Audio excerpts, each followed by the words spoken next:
दुनिया के किसी भी देश में जाकर के बेचिए, लेकिन निर्माण यहाँ कीजिए, मैन्युफैक्चर यहाँ कीजिए। Let nobody have any doubt that we can be globally competitive at our own terms, and that is why Make in India is right today.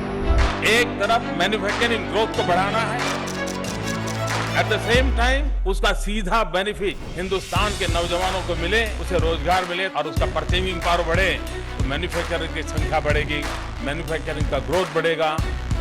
The challenge was to reverse the trend and provide momentum, energy and a single-minded commitment to growth. ये एक ऐसा चक्र है, उस चक्र को आगे बढ़ाने की दिशा में ये महत्वपूर्ण काम आज ये लाइन का स्टेप मेक इन इंडिया।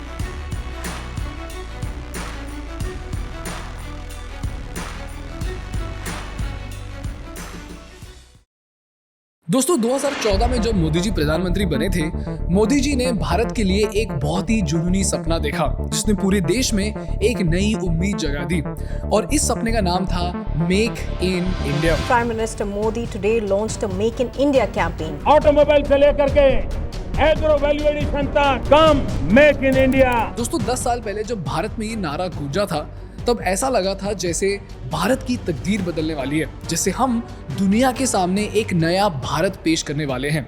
और हुआ भी कुछ ऐसा ही। हम आज मोबाइल फोन से लेकर सोलर पैनल तक, सेमीकंडक्टर चिप से लेकर इलेक्ट्रॉनिक गाड़ियों तक सब कुछ भारत में बना रहे हैं और पूरी दुनिया ये देख रही है कि भारत किस तरह से बदल रहा है और भारत किस तरह से आगे बढ़ रहा है। The imprint of Make in India initiative has become visible across sectors, including areas where we never ever dreamt of making an impact. A decade-long journey has propelled India to become a global manufacturing hub. I think in some areas we've done a lot. As I said, infrastructure we've done a lot. That's been very useful. But we need to check the other places. लेकिन दोस्तों एक तरफ जहां हमारी सरकार और media make in India की कामयाबी का जश्न मना रही है, सच तो ये है कि आज भी मेक इन इंडिया एक सक्सेस से ज्यादा एक फेलियर साबित हो रहा है। प्रधानमंत्री जी मेक इन इंडिया की बात करते हैं। पंजाब का जो किसान है शायद उससे ज्यादा मेक इन इंडिया कोई करता नहीं है। इसने देश को खड़ा किया है। क्या जो गरीब मेक इन इंडिया करता है वो मेक इन इंडिया नहीं होता है, वो मेक इन कुछ और होता है। ये मेक इन इंडिया देश के लिए है।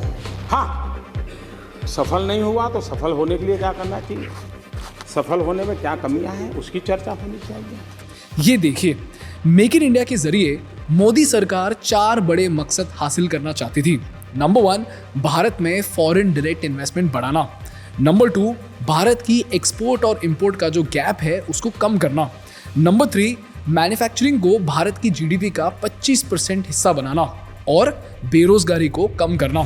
लेकिन स्टैट्स कुछ और ही कहती है। ये ग्राफ बताता है कि अपने इंपोर्ट एक्सपोर्ट का जो गैप है वो कितना बड़ा है और ये चार्ट में अगर आप देखो तो 2014 में अपना इंपोर्ट एक्सपोर्ट गैप जो था वो था $61 बिलियन का, यानी करीब करीब 4.8 लाख करोड़ का। यानी हमारे इंपोर्ट्स एक्सपोर्ट्स के मुकाबले 4.5 लाख करोड़ से भी ज्यादा थे। लेकिन 2023 आते आते ये गैप कम होने के बजाय बढ़ते बढ़ते $73 बिलियन तक पहुंच गया, यानी लगभग 5.8 लाख करोड़ तक पहुंच गया। यानी हमारे इंपोर्ट एक्सपोर्ट का जो गैप है वो पिछले 10 सालों में $12 बिलियन यानी करीब करीब 1 लाख करोड़ रुपए से बढ़ चुका है। तो क्या मेक इन इंडिया कामयाब हुआ है? नहीं। अब ये देखिए, मेक इन इंडिया के माध्यम से हम ये चाहते थे कि फॉरेन कंपनीज इंडिया में इन्वेस्ट करें, लेकिन अगर आप इस ग्राफ को देखेंगे तो आपको ये समझ आएगा कि 2014 में $36 बिलियन भारत में इन्वेस्ट किए गए और $5.3 बिलियन भारत से डिसइन्वेस्ट किए गए। लेकिन 2024 आते आते जहां $71 बिलियन भारत में इन्वेस्ट किए गए, $44.4 बिलियन डिसइन्वेस्ट भी किए गए। तो कुल मिलाकर देखा जाए तो भारत में आज इन्वेस्टमेंट तो आ रहा है, लेकिन बहुत ज्यादा डिसइन्वेस्टमेंट भी हो रहा है। तो जो नेट इन्वेस्टमेंट है वो भारत में आज कम हो रहा है। तो भारत में कुल मिलाकर देखा जाए तो पैसे आने के बजाय भारत से बाहर भी जा रहे हैं। Despite all the rah-rah, strongest growing large economy in the world, etc., the fact is the economy is not working for many of our youth. India's share in the global economy, export share, is very minimal. It's just about 1.5%. And therefore, India needs to work hard to penetrate global markets. The integration of India into the global economy would have been on a more superior base if this initiative had succeeded. Sadly, the Make in India program never really took off the way it was meant to be. और एक तरफ जहां सरकार ने manufacturing को GDP का 25% हिस्सा बनाने का टारगेट रखा था, आज मैन्युफैक्चरिंग हमारे जीडीपी का सिर्फ 15 से 17% हिस्सा है। और आखिर में मोदी सरकार ने ये कहा था कि मैन्युफैक्चरिंग से भारत में 10 करोड़ जॉब्स क्रिएट होंगे। लेकिन दोस्तों, आज अफसोस की बात यह है कि हमारे मैन्युफैक्चरिंग से 2 करोड़ से भी कम जॉब्स क्रिएट हुए हैं। Hundreds of applicants, just a handful of openings. Sites like this one have become commonplace in India. Around 30% graduates in India cannot find a job. It's among the highest rates globally. बहुत ही ज़्यादा मुश्किल है, देखा जाए तो आजकल के दौर में हम लोग ग्रेजुएशन करने के बाद इधर उधर भटकते रहते हैं पर कहीं जॉब नहीं मिलती है। तो इन स्टैट्स को देखकर ये बात तो साफ है कि मेक इन इंडिया काफ़ी हद तक फेल हो गया है। पूरी तरह से नहीं, लेकिन काफ़ी हद तक फेल हो चुका है। अब लेफ्ट वाले ये कहेंगे कि ये सब बीजेपी की गलती है और राइट वाले ये कहेंगे कि मोदी जी तो भगवान है और चाहे आंकड़े कुछ भी कहें, बीजेपी ने कांग्रेस से ज़्यादा काम किया है। लेकिन दोस्तों, सच तो ये है कि ना तो इसके लिए बीजेपी जिम्मेदार है, ना ही कांग्रेस। असली जिम्मेदार है तो वो है हमारा सिस्टम, जिसमें कुछ ऐसे वायरसेस हैं जो मेक इन इंडिया को कमज़ोर कर रहे हैं। और चाहे कोई भी पार्टी सत्ता में हो, अगर हम इन वायरसेस को नहीं मिटाएंगे तो हम हमेशा फेल होते रहेंगे। तो दोस्तों, हमें ये नहीं पूछना चाहिए कि बीजेपी सक्सेसफुल हुई या नहीं, हमें ये पूछना चाहिए कि भारत सक्सेसफुल क्यों नहीं हो पा रहा। और ये वो सवाल है जिसका जवाब मेन स्ट्रीम मीडिया कभी नहीं देती। इसीलिए दोस्तों, आज मेक इन इंडिया के 10 साल पूरे होने के मौके पर हमने भारी रिसर्च करते हुए शशि सर से लेकर निर्मला मैम तक, गडकरी सर से लेकर संजीव सन्याल तक सभी इंपॉर्टेंट डिसीजन मेकर से बात किया और एक कंप्लीट केस स्टडी तैयार किया है इन सवालों का जवाब ढूंढने के लिए कि मेक इन इंडिया आज फेल क्यों हो रहा है, हमारे मैन्युफैक्चरिंग में ऐसी कौन सी प्रॉब्लम्स हैं जिसकी वजह से इंडिया का डेवलपमेंट रुका हुआ है, भारत चाइना और वियतनाम जैसे देशों से आज पीछे क्यों होता जा रहा है, और सबसे इंपॉर्टेंट सवाल यह है कि अगर इस प्रॉब्लम को सॉल्व करना हो तो हमें और मोदी सरकार को क्या करना होगा।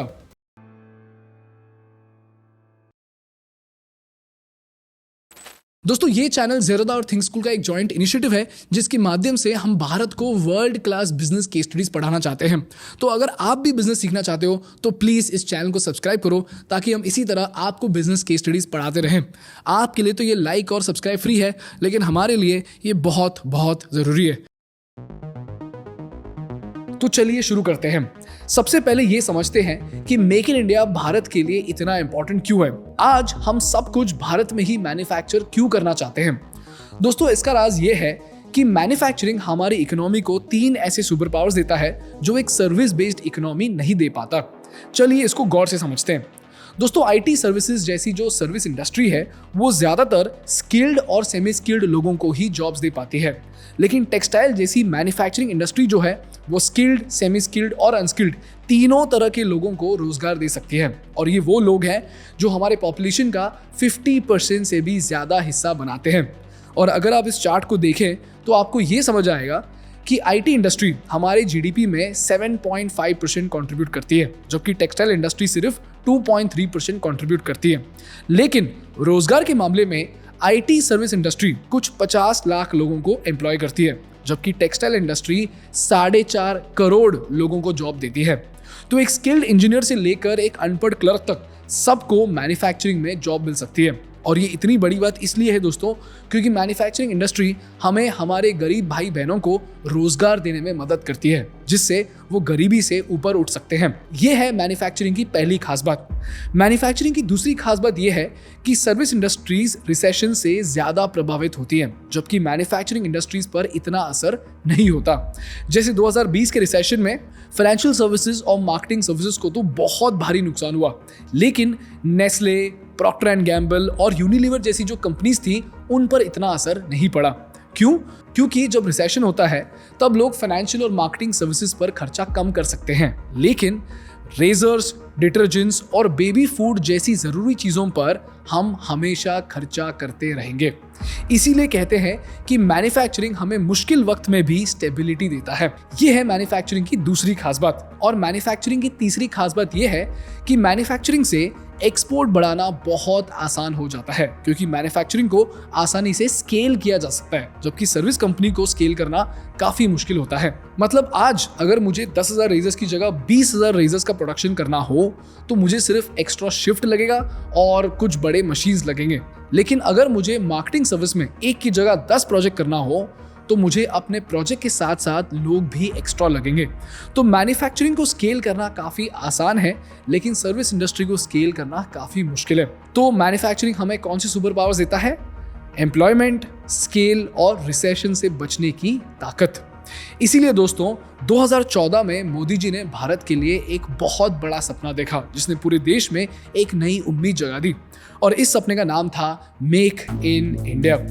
तो सवाल ये उठता है कि जब सरकार मैन्युफैक्चरिंग को लेकर इतनी पैशनेट है, जब सरकार टैक्सेस कम करने और बिजनेसेस को इनवाइट करने के लिए इतनी सारी स्कीम्स ला रही है, जब मोदी जी खुद टैक्स ब्रेक्स और लैंड बैंक्स के साथ बिजनेसेस को इंडिया आने के लिए निमंत्रण दे रहे हैं, तो फिर हम कहाँ फेल हो रहे हैं? हमारे पास इतनी बड़ी पॉपुलेशन है, एक एग्रेसिव और कैपिटलिस्टिक सरकार है और इतनी सारी कंपनीज चाइना से बाहर आना चाहती हैं, तो फिर प्रॉब्लम क्या है? दोस्तों, इंडिया के विकास में सबसे बड़ी रुकावट है सरकारी सिस्टम और करप्शन। ये वो दीमक है जो हमारे सिस्टम को अंदर ही अंदर खाए जा रहा है। आज भारत में बिजनेस शुरू करना इतना मुश्किल है कि लोग तो कोशिश करते करते ही हार मान लेते हैं। इनफैक्ट शशि सर ने भी हमारे पॉडकास्ट में इसी बात पर जोर दिया। Processes of government. Every file requires 4 or 5 signatures in a particular order of sequence. If one guy is on leave or sick or traveling somewhere on duty or whatever, the file just sits until he comes back and signs that file. It's no surprise then that when Modi takes office, he is given it a free hand in an effort to cut red tape. हमने licence permit राज को जड़ से खत्म करने का प्रण लिया है। रेड टैप हटाकर हम रेड कारपेट बिछा रहे हैं। सीधी बात में कहूं तो इंडिया में बिजनेस शुरू करना कोई आसान काम नहीं है। कंपनी रजिस्ट्रेशन से लेकर रेगुलेटरी अप्रूवल्स और लैंड एक्विजिशन तक हर स्टेज पर आपका सामना होता है रेड टेप से, यानी सरकारी बाबू से। इंडिया में कंपनी रजिस्टर करने में सिर्फ 15 से 30 दिन लगते हैं, लेकिन ऑपरेशंस शुरू करने में 1.5 साल से 5 साल तक का भी वक्त लग सकता है। लेकिन अगर आप यही प्रोसेस वियतनाम में देखो तो वियतनाम में ये सारा काम सिर्फ 6 महीनों में हो जाता है। अब जरा सोचिए, अगर आपके फैक्ट्री से रोज 10 लाख रुपए का रेवेन्यू जनरेट कर सकते हैं, तो इंडिया में 1 महीने की डिले की वजह से आपको 3 करोड़ का नुकसान होगा और 1 साल में 36 करोड़ का नुकसान होगा। और बड़े बिजनेसेस के लिए ये नुकसान हजारों करोड़ में हो सकता है। अब आप मुझे बताओ, अगर आपके पास वियतनाम में बिजनेस शुरू करने का ऑप्शन है, तो क्या आप इंडिया में 1000 करोड़ का नुकसान उठाने का रिस्क लोगे? नहीं ना। यही वजह है कि कई सारी कंपनीज इंडिया के बदले वियतनाम जा रही है। यहाँ तक कि टेस्ला जैसी जो बड़ी कंपनी है उसको भी इंडिया आने में दिक्कत हो रही है। 2019 में अगर आपको याद हो तो इलॉन मस्क ने एक ट्वीट में कहा था कि वो अगले साल इंडिया आएंगे। If the Elon Musk is ready to manufacture a Tesla in India, there is no problem. We have got the all competency. The vendors are available. We have got the all type of technology. And because of that, he can reduce the cost. But our request to him is that to come to India, start manufacturing here. India is a huge market. The export availability, everything, ports are available. They can make their export from India. And he is welcome. He is welcome in India. We don't have any problem. लेकिन आज 5 साल हो गए हैं और Tesla दूर दूर तक दिखाई नहीं दे रहा। ये है इंडिया का पहला प्रॉब्लम। दूसरा प्रॉब्लम हमारे पास है एनवायरमेंटल क्लियरेंसेस का, जो इंफ्रास्ट्रक्चर ग्रोथ और बिजनेस ऑपरेशंस दोनों को भी रोक के रखता है। और गडकरी सर ने भी हमारे पॉडकास्ट में इसी बात का जिक्र किया था। देखिए, मैं जब मंत्री बना तो करीब 406 प्रोजेक्ट्स 3,85,000 करोड़ के बंद पड़े थे। क्यों सर? लैंड नहीं थी, यूटी शिफ्टिंग नहीं था, डिसीजन नहीं होते थे, रेलवे क्लियरेंसेस नहीं थी, बैंकों में अकाउंट एनपीए बन गए, काम बंद पड़ा, कर्जे के बोझे में कॉन्ट्रैक्टर फंस गया। ऐसे अनेक रीज़न थे। एग्जाम्पल के लिए आप दिल्ली मेट्रो का केस ले लो। दिल्ली मेट्रो का लाजपत नगर से साकेत जी ब्लॉक का जो कॉरिडोर है, उसका काम कम से कम 6 महीनों से डिले हो चुका है। और जो प्रोजेक्ट 2024 में पूरा होने वाला था, वो अब 2025 में पूरा होगा। और गुजरात में हालत इतनी खराब है कि अगस्त 2024 तक 1000 से ज्यादा प्रोजेक्ट्स एनवायरमेंटल अप्रूवल्स की वजह से डिले हो चुके हैं। और ये डिलेस ना सिर्फ टाइम वेस्ट करते हैं बल्कि बिजनेसेस को करोड़ों रुपए का नुकसान भी पहुंचाते हैं। ये है दोस्तों मेक इन इंडिया की दूसरी बड़ी समस्या। अगर आपको ये समझ आ गया तो अब बात करते हैं सबसे बड़ी समस्या की, जिसका नाम है लैंड एक्विजिशन। अगर आपको लैंड एक्विजिशन के प्रॉब्लम के बारे में नहीं पता तो हम आपको बता दें कि इंडिया में इंडस्ट्रियल यूज या हाईवेज के लिए जमीन लेना बहुत मुश्किल काम है। लीगल डिस्प्यूट्स, कॉम्पेंसेशन इश्यूज और गवर्नमेंट डिपार्टमेंट से अप्रूवल लेने में सालों साल लग जाते हैं और इसका असर इंटरनेशनल बिजनेसेस और इंफ्रास्ट्रक्चर प्रोजेक्ट्स दोनों पर पड़ता है। और इसका बेस्ट एग्जांपल है पॉस्को। पॉस्को एक साउथ कोरियन स्टील कंपनी थी जो इंडिया में इन्वेस्ट करना चाहती थी। उन्होंने 2005 में ही ओडिशा में एक स्टील प्लांट लगाने के लिए $12 बिलियन यानी करीब 1 लाख करोड़ इन्वेस्ट करने का प्लान किया था। ये इंडिया के लिए एक बहुत बड़ी फॉरेन इन्वेस्टमेंट अपॉर्चुनिटी थी। लेकिन हुआ क्या, ये प्रोजेक्ट 10 साल तक, आई रिपीट 10 साल तक लैंड एक्विजिशन और एनवायरमेंटल क्लियरेंसेस में फंसा रहा और 2017 में यानी 12 साल की लंबी लड़ाई के बाद पॉस्को ने ये प्रोजेक्ट छोड़ दिया और इंडिया से ही पॉस्को चला गया। POSCO's stalled project to build a steel mill in the Indian state of Odisha. The biggest foreign direct investment ever in India is yet to take off. The project was launched in 2005 but has been delayed for roughly 9 years due to land acquisition issues and environmental concerns. Largest foreign direct investment project, POSCO is paralyzed by protesters who are determined not to allow the takeover of their land. तो आप समझ रहे हो, 1 लाख करोड़ का project 12 साल की मुश्किलें झेलने के बाद भारत छोड़कर चला गया। अब आप मुझे बताओ, अगर आप एक साउथ कोरियन कंपनी हो और आपने पॉस्को को इतनी तकलीफ से गुजरते हुए देखा है तो क्या आप सपने में भी इंडिया आने का सोचोगे? नहीं ना। इसी तरह दोस्तों लैंड एक्विजिशन और एनवायरमेंटल क्लियरेंस की वजह से भारत को बहुत भारी नुकसान हो रहा है और सिर्फ फॉरेन कंपनीज ही नहीं बल्कि इंडिया के अपने इंफ्रास्ट्रक्चर प्रोजेक्ट्स में भी लैंड एक्विजिशन की वजह से बहुत प्रॉब्लम्स हो रही है। 34,800 किलोमीटर के राजमार्ग बनाने के लिए 2015 में जिस भारतमाला परियोजना को शुरू किया गया था उसके तहत अब तक सिर्फ 23% ही काम पूरा हो सका है। But in 2023, the ministry actually increased the cost to 32 crore rupees per kilometer for 26,316 kilometers. ये देखो, भारतमाला फेज 1 प्रोजेक्ट जो 2022 में पूरा होने वाला था अब 2027 तक डिले हो चुका है और उसकी कॉस्ट 5.35 लाख करोड़ से बढ़कर 10.63 लाख करोड़ तक पहुंच गई है। और मुंबई अहमदाबाद की जो बुलेट ट्रेन प्रोजेक्ट है वो भी 2023 की बजाय 2028 में अब पूरा होगा और उसकी कॉस्ट जो है वो 1 लाख करोड़ से बढ़कर करीब 2 लाख करोड़ हो गई है। और ये जो 1 लाख करोड़ का एक्स्ट्रा खर्चा है ये सारा पैसा आपके और मेरे जेब से जा रहा है। और इसी बात पर दोस्तों निर्मला मैम ने भी हमारे पॉडकास्ट में बात किया। After all, the same bullet train was approved in Maharashtra as well. But what happened? With a change of government, that particular agreement or understanding was put in the back burner. तो आप समझ रहे हो, इसीलिए मैं कहता हूँ कि ये सारे प्रॉब्लम्स एक दीमक की तरह है जो भारत की अर्थव्यवस्था को अंदर ही अंदर खाए जा रहे हैं। लेकिन अगर आप वियतनाम को देखें तो वहाँ लैंड एक्विजिशन पॉलिसीज इतनी स्ट्रीमलाइंड हैं कि सैमसंग ने 2008 में सर्टिफिकेट मिलने के बाद एक ही साल में बहुत बड़ी स्मार्टफोन मैन्युफैक्चरिंग प्लांट लगा दी। और आज सैमसंग ने वियतनाम में $22 बिलियन से भी ज्यादा पैसे इन्वेस्ट किए हैं, जिसकी वजह से आज वियतनाम में लाखों जॉब्स क्रिएट हो चुके हैं। लेकिन यहाँ इंडिया में आपको जानकर हैरानी होगी कि हमारे करीब 70% इंफ्रास्ट्रक्चर प्रोजेक्ट्स डिले हो जाते हैं। जी हाँ, 70% प्रोजेक्ट्स डिले हो जाते हैं। और एक शॉकिंग फैक्ट ये है कि अगस्त 2022 तक ये projects on an average 42 months यानी 3.5 साल से पीछे चल रहे हैं। इसी तरह दोस्तों लैंड एक्विजिशन और एनवायरमेंटल सर्टिफिकेशंस की वजह से इंडिया की ग्रोथ स्लो डाउन हो रही है। अगर ये बात आपको समझ आ गया तो अब बात करते हैं एक और बड़ी समस्या की, जिसका नाम है इंफ्रास्ट्रक्चर। दोस्तों इंडिया में रेल, रोड्स, ट्रेन्स और पोर्ट्स सबकी हालत इतनी खराब है कि मैं आपको क्या ही बताऊं।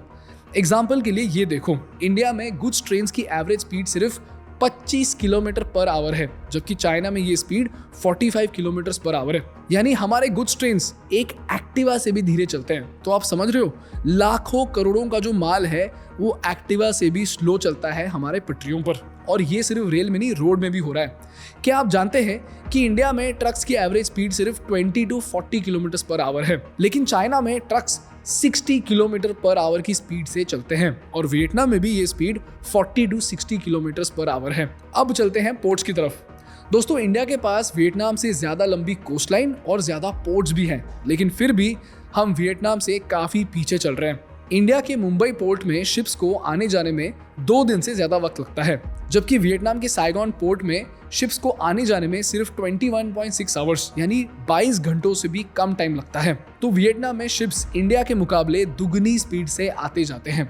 इसी तरह इंडिया में शिपिंग कंटेनर्स को डेपो में 22 दिन रुकना पड़ता है, जबकि वियतनाम में सिर्फ 9 दिन रुकना पड़ता है। और ये जो 13 दिन का फर्क है ना, ये कंपनीज के ट्रांसपोर्टेशन कॉस्ट को करोड़ों रुपए से बढ़ा देता है। और अगर हम इंडिया की पोर्ट कैपेसिटी की बात करें तो दुनिया के टॉप 10 पोर्ट्स में से 7 पोर्ट्स सिर्फ चाइना में है, और इंडिया का जो JNPT पोर्ट है वो है 35th स्पॉट में। और 2020 में चाइना के निंगबो जोशाम पोर्ट ने 1.17 बिलियन टन का कार्गो हैंडल किया, जबकि इंडिया का सबसे बड़ा पोर्ट मुंद्रा पोर्ट ने सिर्फ 180 मिलियन मेट्रिक टन का कार्गो हैंडल किया। यानी हमारा जो मुंद्रा पोर्ट है वो चाइना से कम 5 गुना पीछे चल रहा है। और ऐसा नहीं कि सरकार पोर्ट्स बनाना नहीं चाहती, सरकार पोर्ट्स बनाना चाहती है, लेकिन क्लियरेंसेस, अप्रूवल्स और प्रोटेस्ट की वजह से 70% इंफ्रास्ट्रक्चर प्रोजेक्ट्स डिले हो जाते हैं। और यही डिले दोस्तों हमारे प्रोग्रेस को रोक के रखता है। ये है दोस्तों इंडिया का इंफ्रास्ट्रक्चर प्रॉब्लम। और आखिर में बात करते हैं एक ऐसी प्रॉब्लम की जिसके बारे में हम सब जानते हैं, और वो है इंडिया का स्किल प्रॉब्लम। दोस्तों आपको जानकर हैरानी होगी कि इंडिया के सिर्फ 2% वर्कफोर्स के पास प्रोफेशनल स्किल्स का सर्टिफिकेट है, और ये परसेंटेज साउथ कोरिया में 96% है, जापान में 80% है, चाइना में 40% है और वियतनाम में भी 12% है। लेकिन इंडिया में ये परसेंटेज सिर्फ 2% है। और इंडिया का एजुकेशन सिस्टम इतना खराब है कि स्किल इंडिया रिपोर्ट 2024 के मुताबिक 35% से भी ज्यादा बीटेक ग्रेजुएट्स, 70% से भी ज्यादा पॉलिटेक्निक ग्रेजुएट्स और 60% ITI ग्रेजुएट्स भारत में बेरोजगार हैं। और इन सारी समस्याओं का जो नतीजा है वो है बेरोजगारी। जहां हम 10 करोड़ लोगों को जॉब्स देना चाहते थे, आज हम 2 करोड़ लोगों को भी मैन्युफैक्चरिंग में जॉब्स नहीं दे पाए हैं। ये है दोस्तों मेक इन इंडिया के प्रॉब्लम्स, जिसकी वजह से भारत को बहुत भारी नुकसान हो रहा है। तो अब सवाल ये उठता है कि इसका सोल्यूशन क्या है। दोस्तों सोल्यूशन है और काफ़ी सिंपल भी है। इसको मैं 4 पॉइंट्स सिंप्लीफाई करता हूँ, और मैंने हर पॉइंट पर एक अलग वीडियो बनाया है जिसको आप डिस्क्रिप्शन में जाके देख सकते हैं। नंबर 1, हमें ease of doing business laws को भारत में बेहतर बनाकर फॉरेन इन्वेस्टमेंट को बढ़ाना होगा, और ये हमने हमारे गुजरात की वीडियो में कवर किया है, लिंक मैं आपको डिस्क्रिप्शन में दे दूंगा। नंबर 2, हमें गुजरात की तरह लैंड बैंकिंग सिस्टम के जरिए लैंड एक्विजिशन की समस्या का समाधान करना होगा। इसके ऊपर भी मैं एक केस स्टडी बना चुका हूं जिसको आप डिस्क्रिप्शन में जाकर देख सकते हो। नंबर 3, हमें बेहतर इंफ्रास्ट्रक्चर की जरूरत है, जिसके लिए लैंड बैंक्स इंपॉर्टेंट है। एंड लास्टली, हमें लेबर और अपस्किलिंग की समस्या का समाधान करना होगा। इंडिया ने स्किल इंडिया इनिशिएटिव के जरिए इस दिशा में काम तो किया है, लेकिन अभी उसे बड़े स्केल पर इंप्लीमेंट करना बहुत ज़रूरी है। और इसके साथ साथ हमारे स्टेट और सेंट्रल गवर्नमेंट्स को मिलकर बिना किसी राजनीतिक भेदभाव के देश के विकास के लिए काम करना होगा, जिससे भारत में राजनीति कम और तरक्की ज़्यादा हो। ये है दोस्तों मेक इन इंडिया के प्रॉब्लम्स एंड सॉल्यूशंस, जिसकी वजह से भारत आज कामयाब नहीं हो पा रहा है। लेकिन अगर हमने सरकार पर जोर दिया तो इन सारे प्रॉब्लम्स का सॉल्यूशन भी आएगा और भारत आगे भी बढ़ेगा। That's all from my side for today guys. अगर आपको ये वीडियो पसंद आया तो प्लीज़ इस वीडियो को लाइक कीजिए और अपने दोस्तों के साथ इस वीडियो को शेयर कीजिए। और इसी तरह अगर आपको बिजनेस और इकोनॉमिक केस स्टडीज़ देखना पसंद है तो प्लीज़ हमारे यूट्यूब चैनल को सब्सक्राइब कीजिए। Thank you so much for watching. I will see you in the next one. Bye bye.